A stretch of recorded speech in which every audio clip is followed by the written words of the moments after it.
chicken gołąbki. Could you imagine that?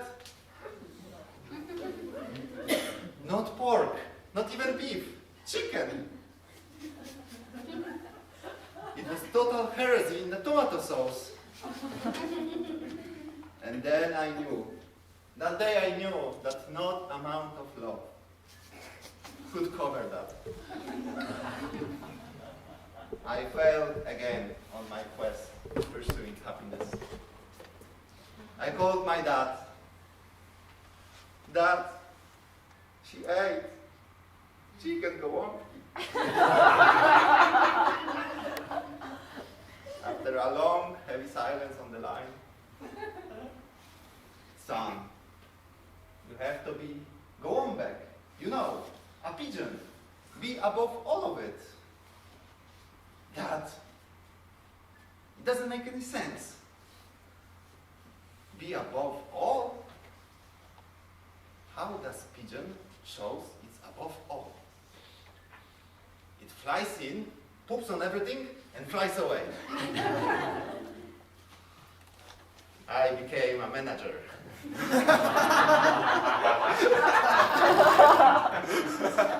I became the best pigeon manager they had ever seen. I would fly in, gru, gru, who is in charge here? And poop on everything. This report, unacceptable. This deadline, awful. Fix it, ASAP. I was the alpha pigeon of the 26th floor. My team hated me. They started to leave breadcrumbs on my ergonomic chair as a warning. I was above it all, but was totally alone. Again, I failed on my pursuit of happiness. I get back home, defeated. I had tried out love. I had tried out corporate dominance, and failed. I sat at the table with my dad. Dad, after all of this, what is a happy life? He took a bite of a gołąbek. He chewed slowly and said, son, gołąbki is happiness. Gołąbki is meaning. Gołąbki is life. Dad, it doesn't make any sense. Or does it? I look at him and I realize that, you know, sometimes life just doesn't make any sense. You are top, on the down. You pursue for love, and sometimes you lost it. You sometimes are on the corporate high level and sometimes down.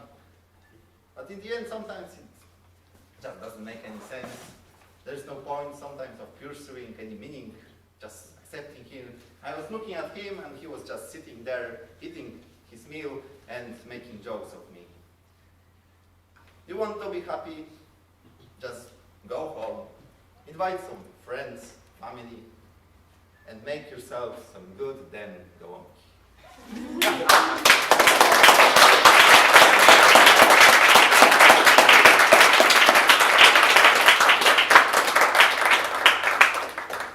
Give 1 minute of silence for the judges.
Luis Ramon.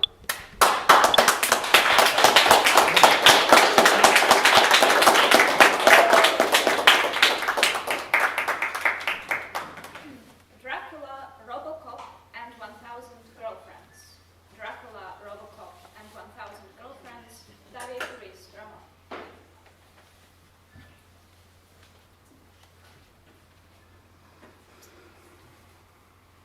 Everybody knows Dracula, right?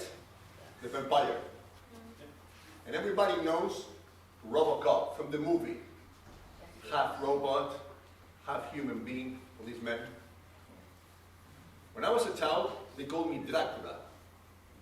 And they didn't call me Dracula because I was some kind of attractive vampire, like Brad Pitt in the movie Interview with the Vampire. No. They didn't call me Robocop because I was some kind of superhero saving people. No, forget it. Everything started with a big promise. A promise that came from my mother. She used to say all the time, "You are the most handsome man on the earth. One day you will have 1,000 girlfriends."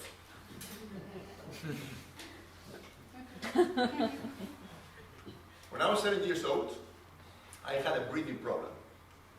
That breathing problem didn't allow me to breathe properly through my nose, so I had to breathe through my mouth all the time. And as you can imagine, when you're breathing through your mouth all the time, this is the kind of face expression that I had.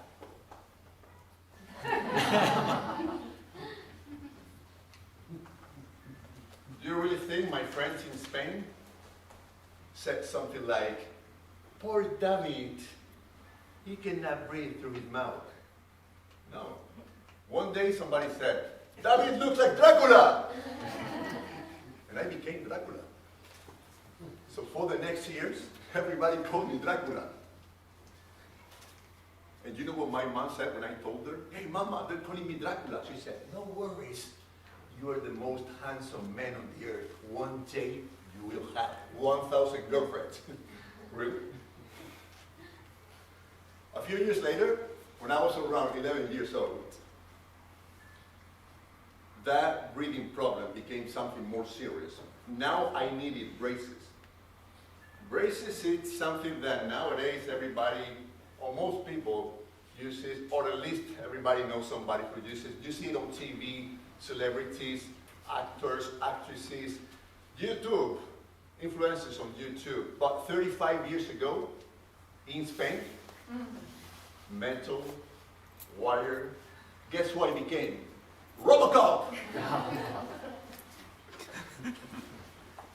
And even to make it worse, a couple of years later, when I was 13 years old, I was already this tall. I was already 195 centimeters. And do you think at that age I was walking like this?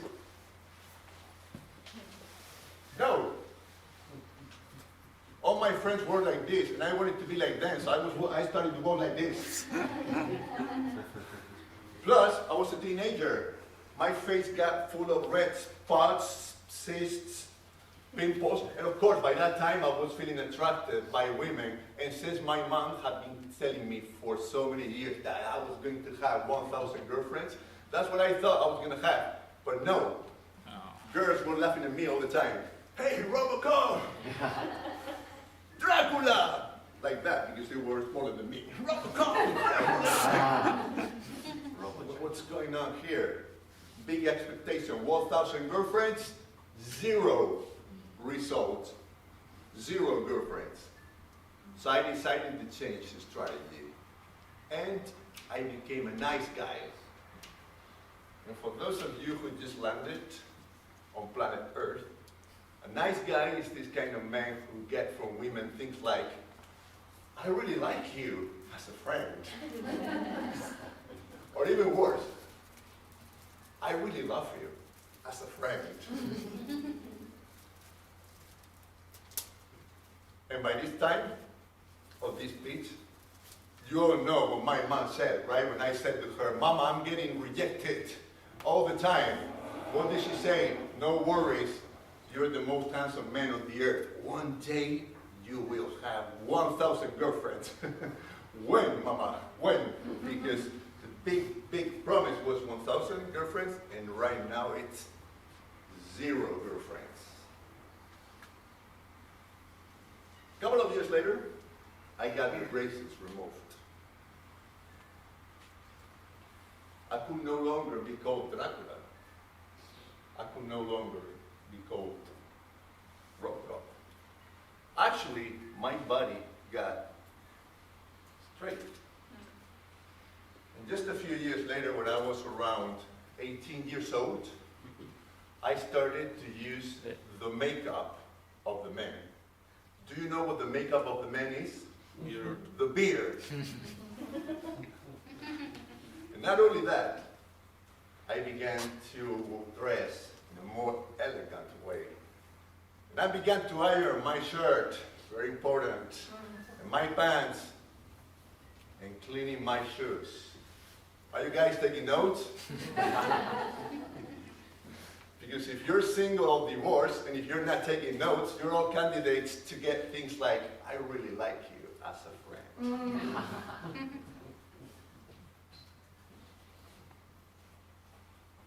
I never had 1,000 girlfriends. I never had 100 girlfriends. I didn't even have 10 girlfriends. Well, maybe in the past I had a few adventures here and there. I may tell you, only if I win this contest. Because last time I won the contest and nobody asked. So this time, if I win the contest and if you asked, I may tell you.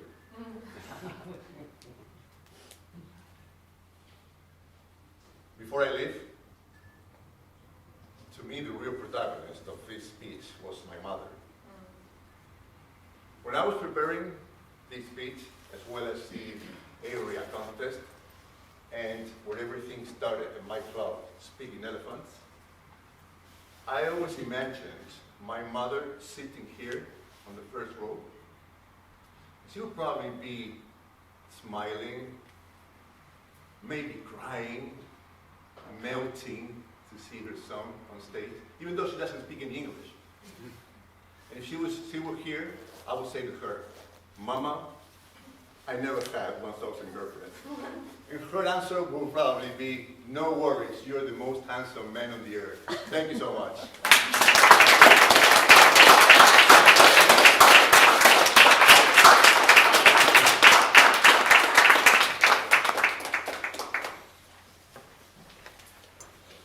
Silence for judges.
The next contestant, Martin Wierzbicki, Right Side of Life.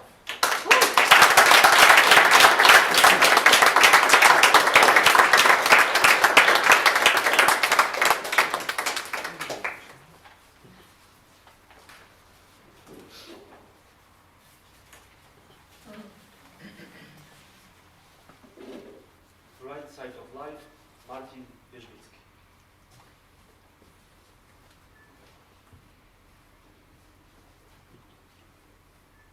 Picture this. You're home alone with your partner. It's the late evening. It's dark. But on the table, there's a candle whose soft glow is brightening up the room. The scent of dinner is in the air. It's freshly baked lasagna that you ordered on Uber Eats. But sounds romantic overall, isn't it? Well, in South Africa, we call that a power outage. Because the power is out again. Like every evening. In other countries, candlelight is romantic. Whereas in South Africa, it's government policy. I was born 13,000 kilometers away in South Africa from Poland. But no matter where you're from, you know the fact. Life hits you hard, and it hits you often.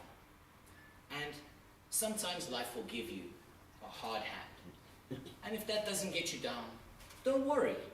Politicians will. You can't always control what life throws at you, but you can control the meaning you take from it. So I'm hoping that a lesson from our homeland will resonate with my ancestral one. So let me tell you a few stories. You might be wondering, why is the power out? Well, remember two names. The first, former President Jacob Zuma, and number two, the Gupta family. They ran the country like a mafia. They bankrupted our only power supplying company. And then to add insult to injury, hosted a wedding so extravagant that they shut down an entire airport to fly in guests from all around the world. Can you believe that? Private airport for all your guests, only in South Africa. Whereas we couldn't even charge our phones because the power was out. But this didn't break us. It was an opportunity because now we had an icebreaker. All we just had to say is, hey, these politicians, and you could speak to anyone. That's the way it goes in South Africa. We might have its problems, what country doesn't? But the sun shines, the people smile. And even in the dark, we look for the positives. We call that the bright side. But South Africa is also a place that if you look for trouble, trouble will find you.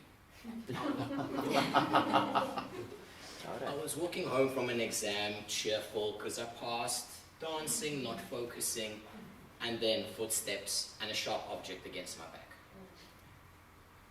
Give me your phone and wallet, or I'll stab you. Most people would have said, take it and leave me alone. What I thought was, oh man, this is a new phone. If I lose it, my parents are going to kill me. But I still have my weekly allowance in my wallet. Maybe he's a reasonable robber. Does such a thing exist? Listen, I have $40 in my wallet. If I give you that, can I keep my phone? The silence was deafening. The sharp object twisted into my back. I thought, this is it. I'm done. Give me the money. I gave him the cash. He kicked me in the butt. I fell over and he ran away. Who knows, he may have robbed me with a sharp pencil. Or maybe he just didn't cut his fingernails.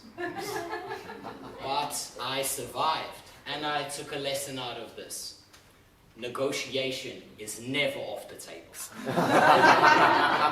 Because that's what we do in South Africa. We always see the bright side. Many years later, before New Year's, I met a girl on Bumble. She was funny, very interesting, and very cute dog photos. I tried to make a plan for a kiss on New Year's Eve, but she was flying back home to another city in another country, but only 4 hours away by car. We kept in touch on the phone, and over those conversations, we saw we had a lot in common. I had to see her again. I had a plan. Valentine's Day is nearby. I'm going to surprise her with a favorite thing, sunflowers. I put them in my car, I drove to the border, but border control stopped me. They saw the flowers and said, "Excuse me, sir, do you know that it's illegal to bring living plants across the border?" I said, "Yes, officer, but I do have a permit from my heart."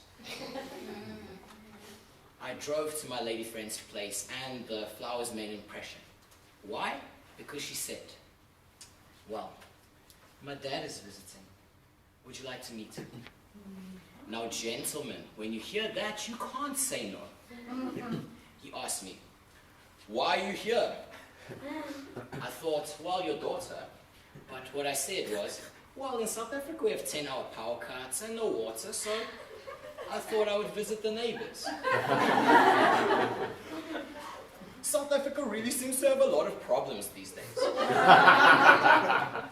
Well, our president thought that candlelight dinner should be mandatory, so they destroyed our power grid. You know, people have such a negative opinion of him. But once you get to know him, Mr. Zuma is an interesting man. Mr. Zuma? No one calls him that. Have you met him? Oh yes, I've met him many times. I've met him at the Gupta family estate. They're close family friends of ours. I even went to their wedding. And that, ladies and gentlemen, is how I almost became the son-in-law of the mafia. But as you can see, I'm single, so the relationship didn't last. I'm a bit too soft to be a gangster. But I survived with a story to tell. And that's how we survive in South Africa, one ridiculous story at a time. You never know what life will throw you, and you're never prepared for those problems. Is there a moment that shocks you, frightens you, or even breaks your plans in half? But the problems are not the real story. It's the meaning that you take from it afterwards. South Africa taught me that your problems aren't what define you. It's the perspective that you have. So ladies and gentlemen, the next time life throws a problem, do me this. Take a pause and look again. Can you see the bright side? Can you see the positives? Even the smallest one. Because sometimes even a small element of positivity can bring some light to the situation and turn a blackout into a moment of light.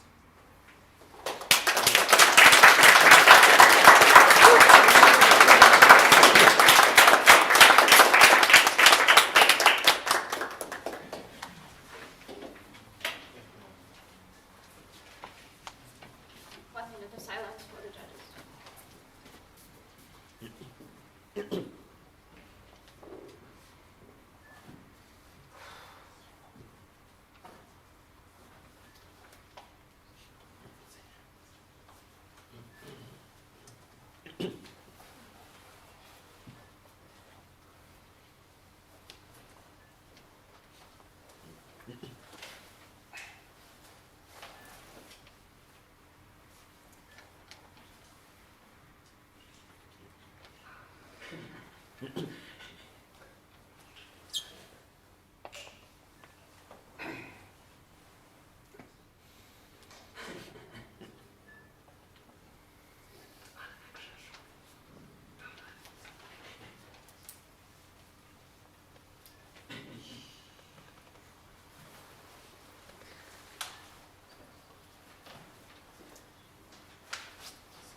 So we do not have Julian Milford, so we have to proceed unfortunately.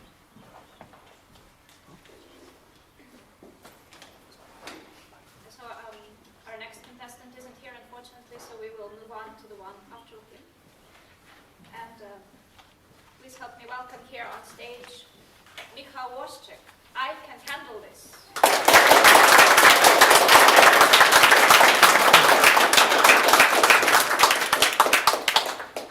I can handle this, Michał Woszczyk. Did you ever have perfect plan? Only watch life set on fire? Please raise your hand. And did you keep your hand up if you survived it? Yeah. I had a perfect summer plan and a little bit of optimism. And that optimism made me say most dangerous words in any language. I can handle this. It all started with the phone call from Scotland. My brother's voice crackled through the phone. You are coming to confirmation, right? You are godfather. Confirmation? The date? 2 weeks away, right in the middle of my perfect summer plan.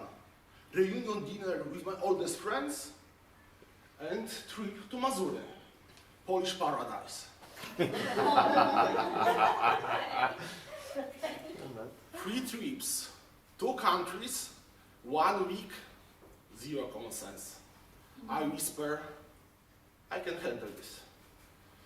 So, replan. Saturday, train to Friends Village.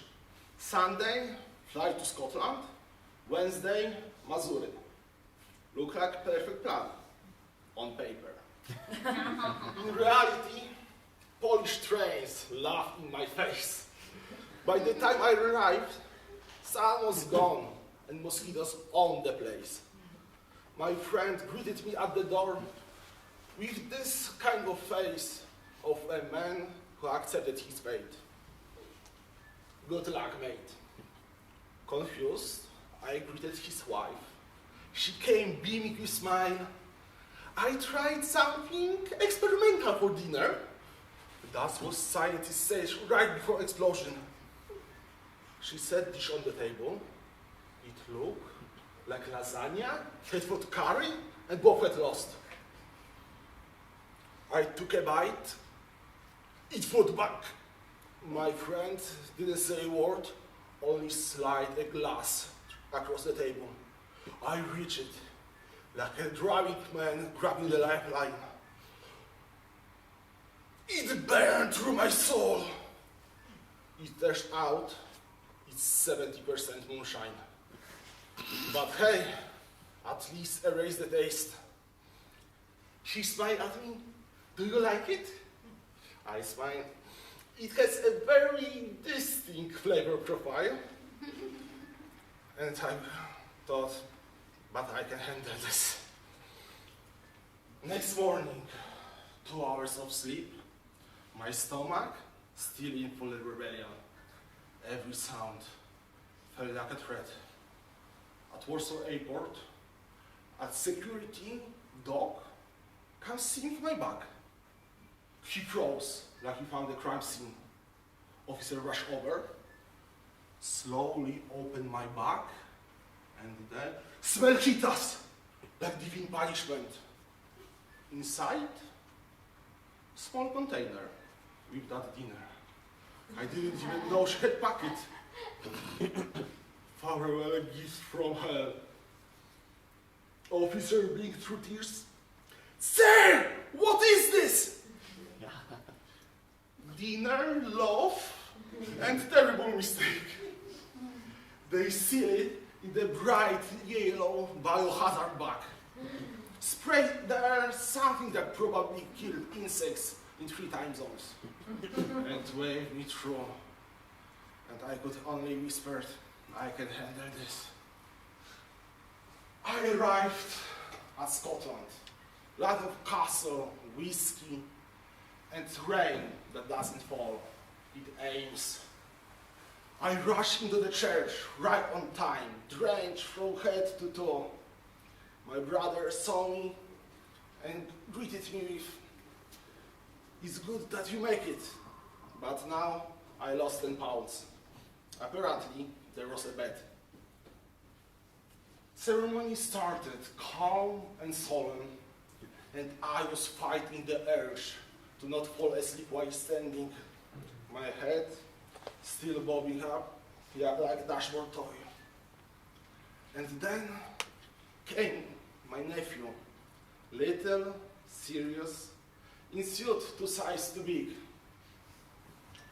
When he looked up and smiled, I forgot all the chaos.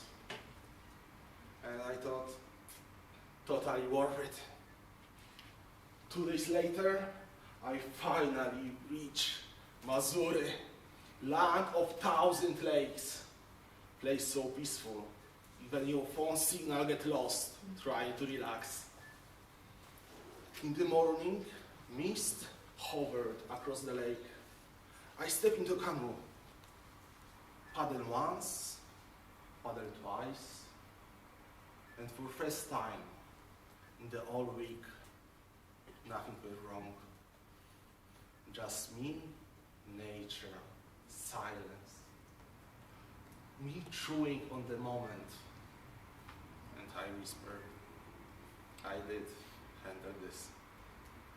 And maybe, just maybe, this is all about in life.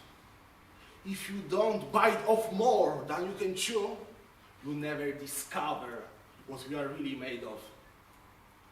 Yeah, sometimes it burns, sometimes it barks, sometimes you get stopped at airport security, but sometimes you're chewing for the best stories of your life. And I still giving this proof, still sealed, still dangerous. Airport security labeled it as biohazard. But for me, it's my proof that I can handle this. No.